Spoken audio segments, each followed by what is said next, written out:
It's Ross from Moshville Times here, and I'm sitting with Ben from Preacher Stone. How are you doing? Doing well, buddy. How are you? Yeah, I can't complain too much. Good, good.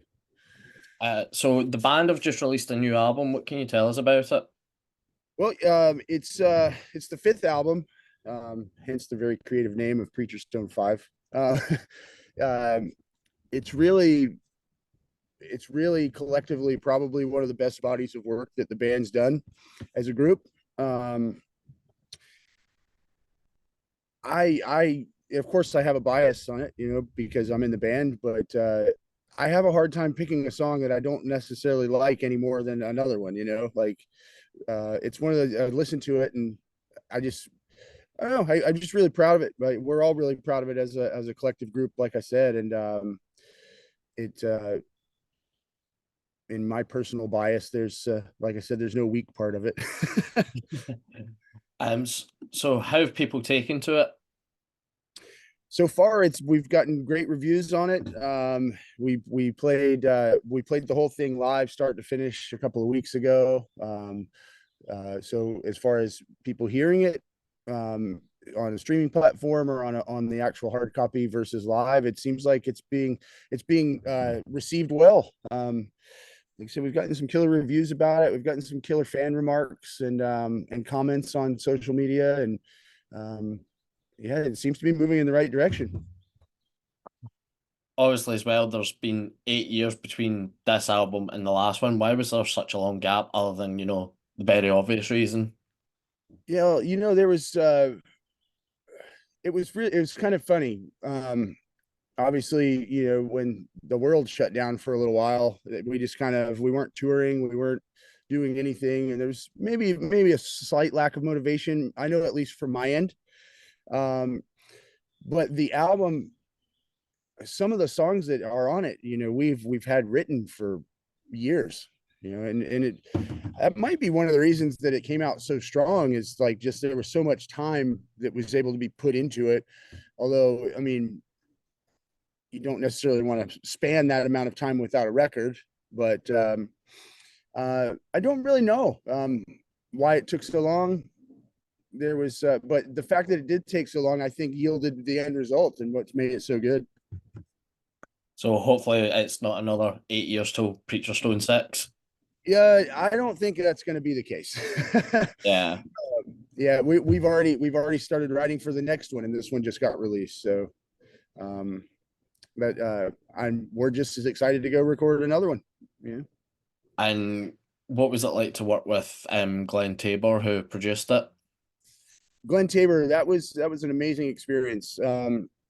Even before Preacher Stone, I've played on a lot of records, and I've made a lot of my own records. Um, but um, it Working with Glenn was very special. He really knows what he's doing, and whenever he had input on anything, you took what he was telling you, because of, well, his resume speaks for itself. Mm. And he really had a good understanding of what we were trying to accomplish, like, for a sound, sonically, and as a band. And I believe last year was your first time in the UK. How did those shows go? That was amazing. I I love I love traveling anyway. Uh, and selfishly, I was really looking forward to that tour just for the food. Um, but there's something to be said about an English breakfast and like real fish and chips, and I Mm. was introduced to mushy peas, and but no, overall, I was blown away. We were all blown away as a band, just with how into it music fans are there. And it was really fun to see people in a place that we've never been show up wearing Preacher Stone t-shirts. It was really nice, and I mean, just very welcoming. And I mean, the music fans all across the board, I've discovered, are just rabid about music. Mm. And that's a really good feeling, because you get to, you feel appreciated. and that just makes you play better. But yeah, And you're going to be back in a few months as well. yeah. Really looking forward to that. I gotta get on another breakfast or two while I'm over there. But yeah, we're going out with Tom Kilner. Mm. We got 3 dates with him. Let's see, Bristol. Um, is it Crumlin? Yeah, that sounds about right. And then you've got Litchfield as well. Yeah, the Feathers Inn in Hmm. Litchfield. And then yeah, we got another 3 shows with the Sons of Liberty. That'll be fun to see those guys again. Mm. Uh, when we're back at the Victoria in Swindon. That's a fun little spot with them, and then the Phoenix. Um, is that Exeter, and then the Treehouse in Frome, and they're pretty. I think they're consecutive. I can't leave out the big one. Can't leave out the big one. The Made of Oh, Stone. absolutely. Oh, that ought to be a pretty good time. That's I've obviously never been, clearly never played there, but from what I gather, that's uh that's an event. So looking forward to Yeah, that for sure. yeah. This year's going to be my first year there, and I've heard really good things about it from last year because last year being the first year. So I'm looking forward to it as well and catching you guys. Cool. Well, that'll be great. So we could actually maybe meet in person. Yeah, for sure. Yeah. Uh, what do you find are the biggest differences, both at shows and culturally, between the countries, between like obviously the US and the UK? You know, gosh, there's a lot of factors that I'm sure that you could talk about. I think um, I think musically, let's talk about like live performance. The United States is so big, it's so vast. Hmm. Um, where so you really do have segregated markets. Like we do well in the southeast of the United States. Not to say that we don't have a fan base out west, but there's not enough market there to constitute booking the shows. Whereas I think the UK, um, it's everything's a little bit more condensed, and so you have easier access to bands. You have easier access to bands, maybe, Mm. um, than trying. I guess it's a whole lot easier to try to plan a trip to go to Glasgow to go watch a band than it is to go from North Carolina to Los Angeles to go watch a band. Yeah. Um, so I think that's a big difference as far as what I've observed. Culturally, uh, you know, uh, I didn't. It seemed pretty on par as far like just, and I think that was just based on the kind of people that we were around, and our fans. Um, there wasn't really anything that really and shocked me on a cultural level. Um, but like I said, we were also around a lot of like-minded people. So maybe Mm. if I had some more time to kind of travel around and really soak up different cities and different towns, then I might be able to answer that a little bit better. But So you guys are from North Carolina. What other bands from the state should people be checking out? ooh, that's a good question. From North Carolina, golly, that I could go on for days. There's a band. They're from Winston-Salem, North Carolina. They kind of like a funk blues kind of feel to them. They're called the Marvelous Function. They're killer. One of my great friends, Will Bagley, plays bass for them, and they're killer. And then if nobody's he's not from North Carolina originally, but he lives here now. If you're not familiar with the guitar player Eric Gales, I would definitely recommend getting hip with him because Mm. he's just one of those guys that picks up a guitar and I swear you don't need to be that good at anything. And he truly is. He truly is just an absolute like enigma of a player. Like you watch him and you just get captivated because you don't realize how he's doing what he's doing is absolutely amazing. It's great on record. It's even better to see it live.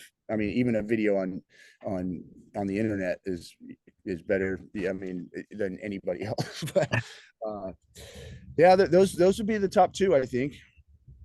Um, yeah, I So mean, and I'm going to feel bad for maybe leaving out some other bands that we've toured with over here, but those are the first two that come to mind. And sorry for anybody else that I left out. that's fair. You apologize, you know, that's all you can do. That's right. That's right. The band also recently lost Johnny Webb a few months ago. Have how's everyone in the band been adapting to his passing? You know, it happened so unexpected. Um, I think everyone's handled it in their own way. Um, I know I handled it. I just kind of wanted to be left alone for a little while, and um, but it it's rough, you know, because you're with the same five guys, the five other guys, you know, touring and sharing vans and hotel rooms and tour buses and telling stories, and you do it really. Preacher Stone is more than just a rock and roll band to us. You know, it truly is a family, and it truly is a brotherhood. And you know, to lose a brother and to be a man short now, it's difficult. But one of the best things that I think we did was just we obviously we took a little bit of time off, and we didn't really make any music, not even rehearsing for a few weeks. And but I think one of the best things productivity wise and health wise was just we got back in the studio, we got back in our rehearsal space, and we played, and even though he wasn't playing piano there or playing keyboards with us, he was there with us. We could all feel it, and it was reassuring that everything was going to be okay. It's like I said, it's a difficult situation, but he would want us to keep going and move through it, and that's what we're doing. That sounds a good way to kind Yeah. of approach it. So a bit more light-hearted. How did you originally get into playing guitar then? Uh, I'm sorry. Could you repeat that? I'm sorry. Originally, how did you get into playing guitar? Um, well, he's a musician, and he wanted me to play trumpet. And so I was in the sixth grade, and I played trumpet in the school band. And then, of course, this is back when MTV used to play music videos. Yeah. So I saw I saw a Bon Jovi music video, and well, to be honest, they were getting all the girls. You know, Van Halen, they were getting all the girls. Trumpet players weren't getting girls. So I told my dad I wanted a guitar, and so for my 8th birthday, he bought me this cheap little trashy little guitar, and I don't know, I fell in love with it, and I started to figure out how to play it, and then he bought me a better guitar, and then um, it just felt like I said, fell in love with it. I got pretty decent at it, and then a friend of mine's dad played in a band, a local band, and he like called. I was over at my buddy's house playing one of his dad's guitars, and he like started calling his friends, like, "Oh, you got to see this kid." And so then I started like going out and doing like open mic nights and jam nights, blues jams and stuff, and the rest is kind of history. You know, I was in the right place at the right time. There was an agent from Nashville that was in there, and he saw me, and it was a matter of weeks after that. I was flying up to New York City to go do the David Letterman show, and it just kind of snowballed and snowballed and snowballed, and ultimately the path has led me to where I'm at right now. So was Southern rock kind of always the aim for being in a band specifically because you're from North Carolina, or you were never tempted to go down the more like Bon Jovi, Van Halen route? You know, I came up playing blues, and but I was always surrounded with Southern rock. I was born in Jacksonville, Florida, which a lot of people consider to be like a Southern rock mecca. You know, is where the uh, where Leonard Skinner is from, and Molly Hatchet and all the great Southern rock bands all hail from that area. Mhm. And so I was constantly immersed in it, and it's always been a part of my musical life. If you would have asked me 15 years ago, if I were going to be the guitar player in Preacher Stone or a band like Preacher Stone, I honestly don't know what that answer would have been. It probably would have been no, because I was playing blues, like I said, and but I met Jim, gosh, long time ago now, and we became friends with all the guys in Preacher Stone, and then um, it just kind of worked, and Jim and I both joined the band right about the same time, and we've always liked what they were doing, and the sound, and Ronnie Riddle, he has a way of telling a story. He's one of those songwriters and singers that when you listen to one of his songs or one of Preacher Stone songs, you believe everything he's telling you. And that was a big thing, because playing the blues, you can only tell a handful of versions of the same story, right? Mhm. Um, and with rock and roll, Southern rock, it just all fits, because I mean, when you break it down, if you take all the instruments away from us, we're rednecks from the southeastern United States. That's so it's there's authenticity there, which I think Mhm. is good. Um, so I guess that's probably what kept me away from moving more towards a glam style, band or style of music as far as what I play. Now I enjoy it. I like it all, Mhm. but like I said, I think it's the authenticity that we bring to the genre that is a real seller for me.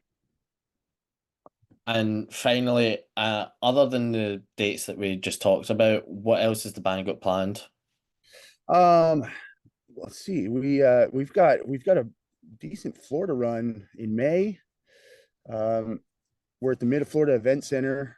Um, that's May 25th in Port St. Lucie, Florida, and then Cagney's House of Rock in Davie, Florida on May 26th. And then a big Memorial Day show at Earl's Hideaway on May 27th in Sebastian, Florida. And we head up to the northeastern United States for a handful of days. June 7th and 8th, we're at Brian's Backyard Barbecue Festival in Campbell Hall, New York. Then the Southern Rock Revival Barbecue and Car Show on June 9th, and at the Lake Watch Inn in Ithaca, New York. Um, and then I know there's a lot of stuff on the plate for when we get back from the UK. But I think I could be wrong on this, but I think when we get back from UK, we're going to start working on the next record. So, because we touched on it when we first started.